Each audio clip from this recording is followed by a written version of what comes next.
this hearing and to all the panelists who are here today. Much of the written testimony for this hearing focuses on the financial risks and stranded assets.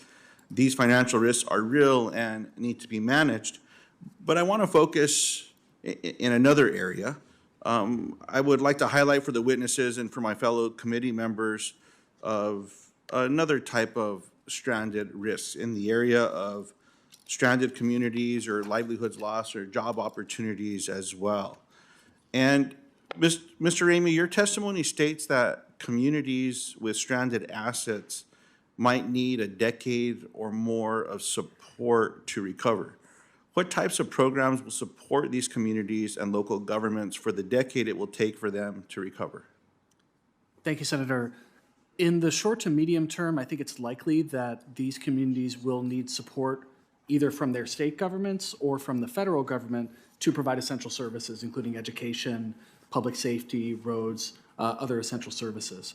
In the long term, I think the goal for many of these communities will be to build economic resilience over time. And frankly, the solutions to building economic resilience are complex and they vary enormously from community to community.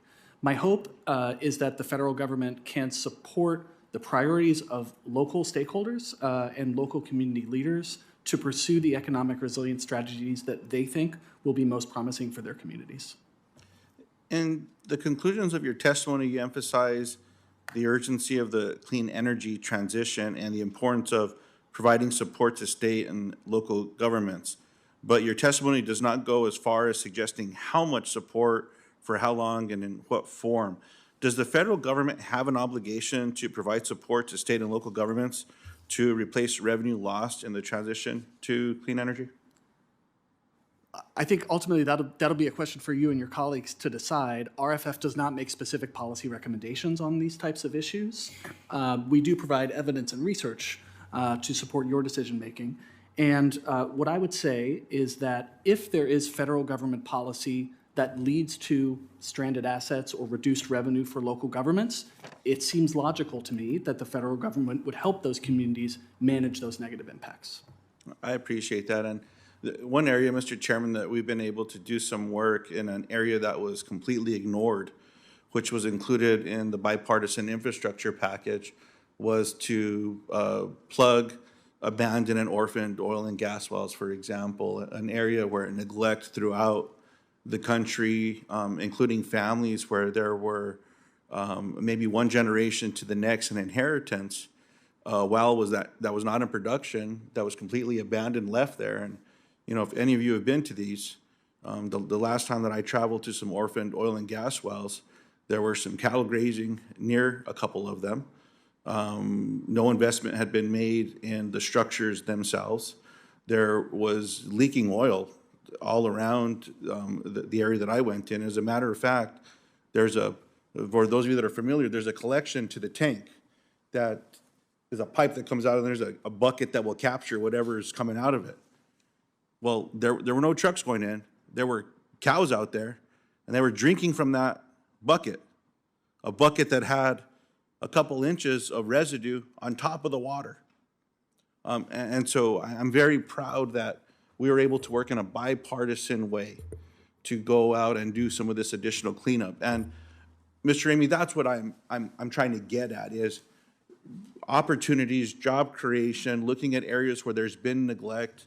In New Mexico for right now, while we're not the #1 oil or gas producer in the country, New Mexico has been an energy producer for some years, but we have the largest methane plumes in the country. Makes zero sense to me.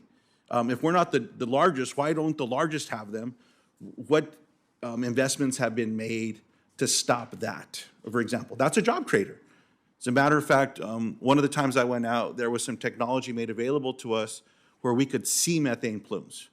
You can always smell it, but this would allow us to see it. And when I was looking at this stuff, you could see it for as far as, Dr. Zeitcher, what's your finish there, sir?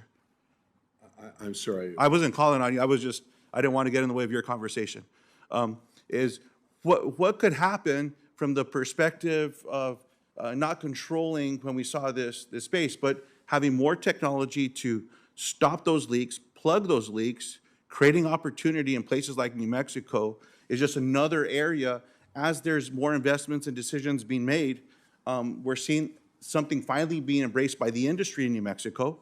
When you see the largest producers in the country now and around the world embracing renewable deployments and changing where they're putting their money, I certainly hope that everyone else will catch up with what we can be doing in that space. So that's what I was trying to get at. I'm sorry for going over my time, Mr. Chairman, but I really appreciate everyone being here and for us to be able to have this conversation. Thank you, Mr. Chairman. Thanks very much. I'm getting ready to conclude, but let me just ask Dr. Zeichel one last question about